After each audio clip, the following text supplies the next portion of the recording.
Hello guys, so good evening. Ito meron tayo ditong HP laptop. Then may na-encounter na problema si customer. Gaya nito. Let's power on. Pag pinower on mo, ito yung lalabas niyo sa kanya.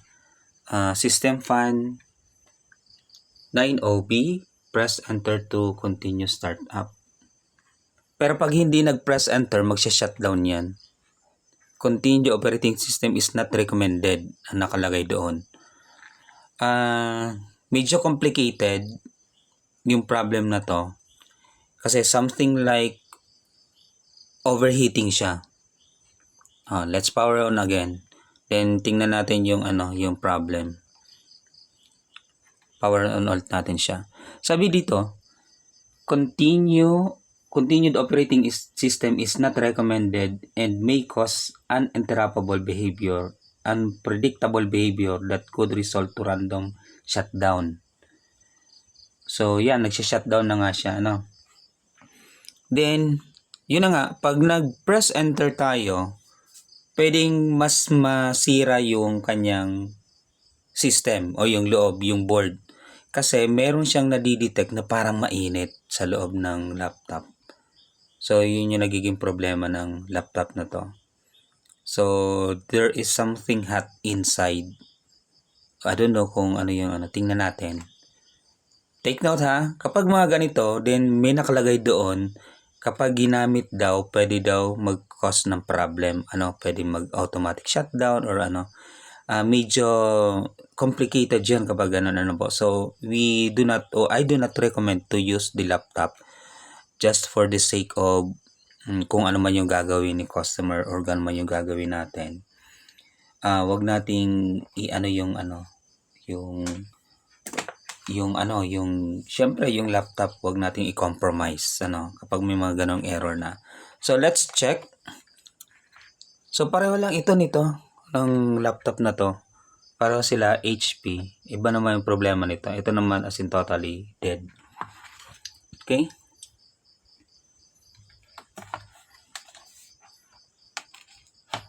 Overheating. Ito nga umiinit nga Umiinit yung loob. Baka napakadumi ng loob ng ng laptop na to.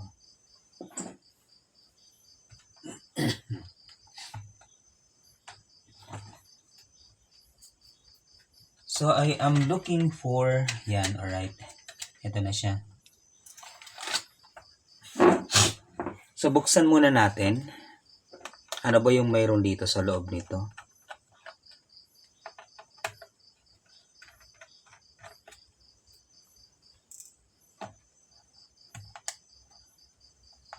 So, possible kasi mangyari kapag ganon, ginamit pa yung laptop na nagkakaroon na ng ganong problem. So, pwedeng totally masira kagaya nitong laptop na inaayos ko. Ganon din yung naging problem niya. Kaya, nag-totally bar down yung laptop. So, kapag may ganyan ng mga error, so, wag natin i-compromise yung lang laptop. So, mas maganda kung patingnan muna. Wag gagamitin hanggat hindi na check kung ano yung main problem. So, let us remove this kasi yan nandiyan yung mga tornilyo niya. Yan, naputol na. So, first time na pag-open ito kasi parang naka-sealed pa siya. Yan. Ayun. Ay, hindi. Nabuksan na to. Dito nabuksan na to. So, hindi na pala to first time.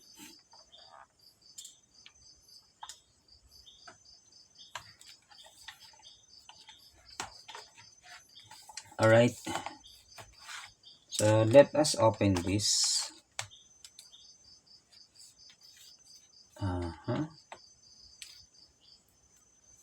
Medyo mahirap ang pagbukas nito.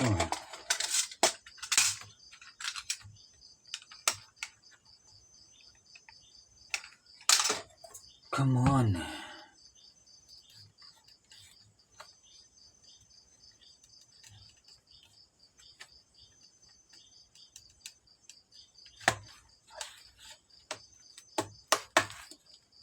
Yun.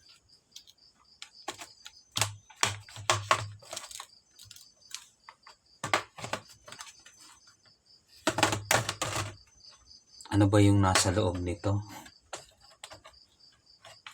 Bakit ganun yung nadidetect? Yung system.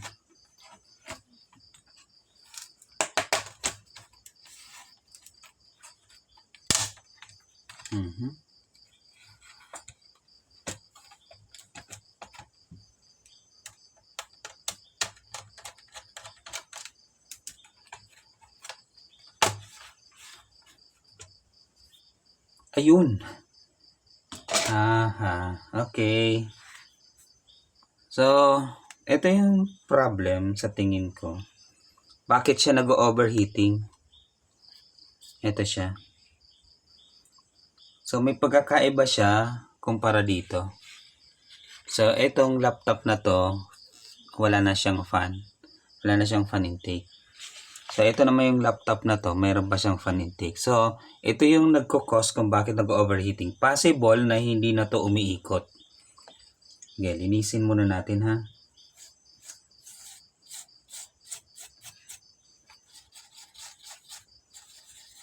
Ayun. Ayun oh, tigas na nga oh.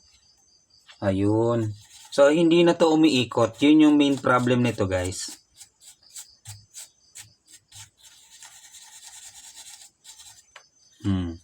Tigas na oh.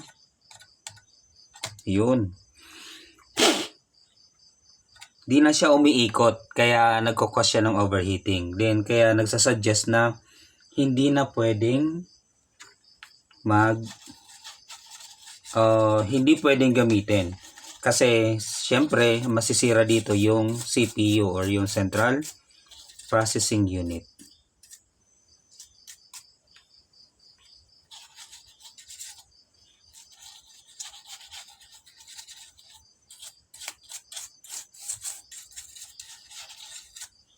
Yun, umiikot na. Kanina hindi umiikot, diba? Try natin ha. Kung lalabas pa ba yung error na yon. Okay. Then, tingnan natin kung umikot. Power on. Yun, umikot na yung fan. Pero nandito pa din yung error. Nandito pa din yung error niya. Continued. Yan yung error. Nandyan pa din. Pero umiikot na yung fan. Yan na. Then, nag-shutdown. Alright. So, mayroon pa tong ibang problema. Okay. So, kapag ganito, check natin yung kanyang yung kanyang CPU. Check natin yung CPU niya. Tanggalin muna natin yung fan intake.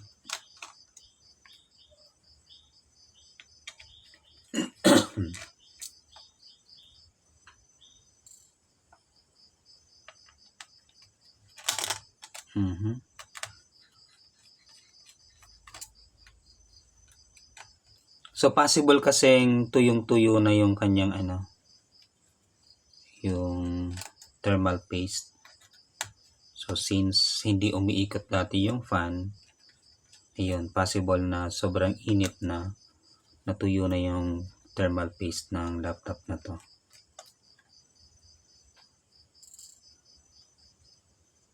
Okay. Ayun oh. Ay nako guys, nanigas na talaga. Masyado na siyang matigas.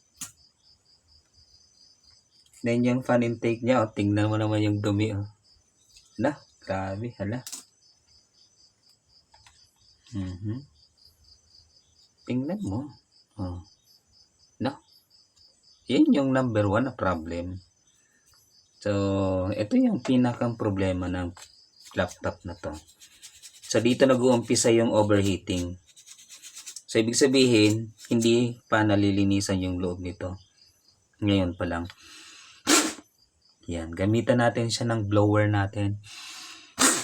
Yun, napakalakas ng blower natin, di ba? Nako, kahit yung titilapon dyan. Yan, linisin natin. Yun, nadagdagan naman yung alikabok ng computer shop ko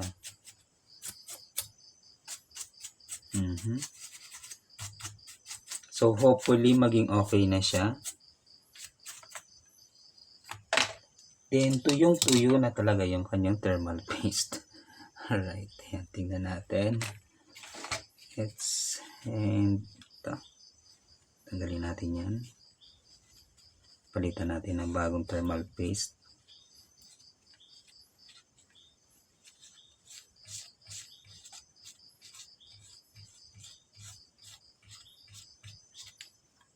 Tingnan mo naman yan.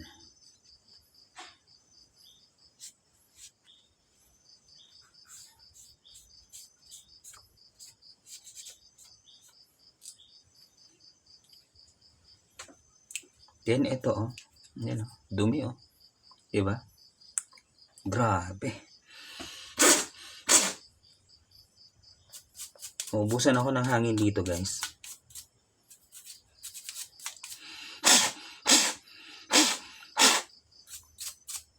So mabuti na lang at hindi nila in-ignore yung ganong problema, Pero meron din yung disadvantage kung ginagamit pa to. Then nag-bar down, nako, mas malaking problema, mamamatay yung system. May mga apektuhan na IC yan. Possible power IC, mga ganon. Or any MOSFET. Then pinakang worst niyan, yung kung masira yung pinakang CPU. Kapag ito ang nasira, nako, wala na, bumili ka na lang ng bago. Overheating kasi, so possible yun yung masisira, Pero hindi naman yan agad-agad. Kasi kusa yan nagsishutdown, Pero kapag pinipilit na gamitin, then so pwedeng mangyari talaga. Worst scenario na yun. Alright, nanigas na. Yan nasa kamay ko na. Okay, let's get thermal paste.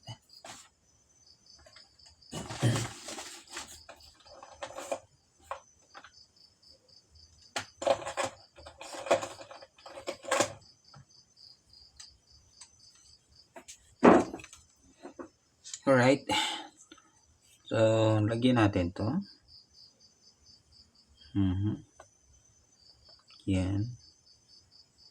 Medyo ikalat natin. Ng kaunti. Yan.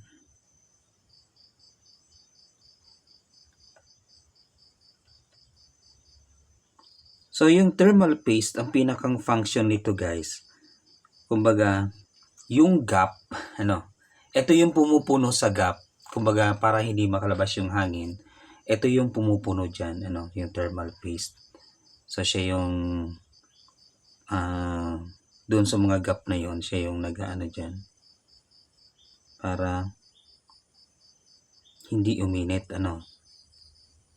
yung pinakang processor natin.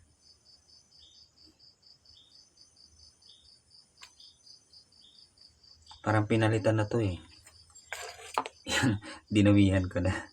Ginaya ko lang yung dati, Tingnan nga natin kung effective ba yan. Yan, tingnan natin.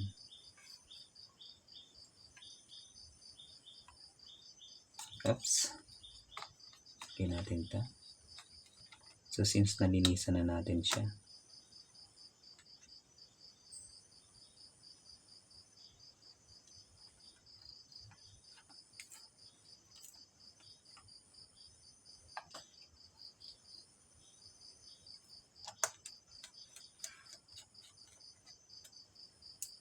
tingnan natin ano ba yung magiging reaction ni system. Sa dami ba naman ng thermal paste na nilagay natin? I don't know kung hindi pa yan maging okay.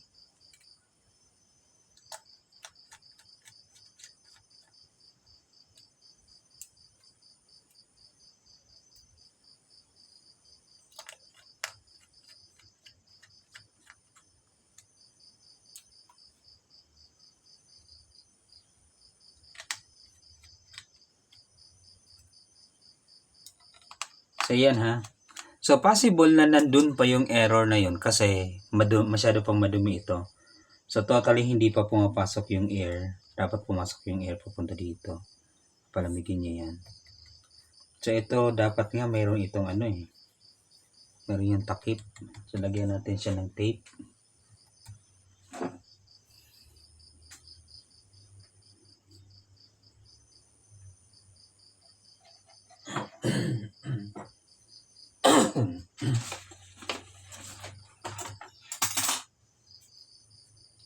So, parang nawala na yung tape ko dito guys.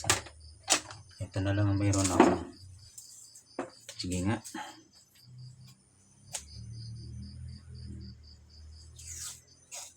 Wala na. Namumulubi na guys. So, yan. Para yung hangin tuloy-tuloy na pumasok siya dyan. So, let's see.